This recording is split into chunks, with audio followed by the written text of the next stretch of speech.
I always said to myself, I'm gonna be the teacher that I wish I had when I was younger. When my students see me, I want them to know that we're about to have fun, but we're also gonna learn at the same time. Having the ability to create learning opportunities that are magical for them is such a gift. I can't see myself doing anything else. I got introduced to the Cricut machine by one of my colleagues. It's pretty popular in the teacher community. And then what number would go there? Two. Two, good.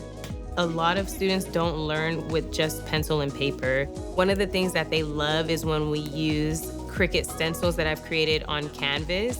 They can use the stencil to help them in creating a masterpiece, and it allows them to want to explore art even further. Cricut is the hub of creativity. There are no limits.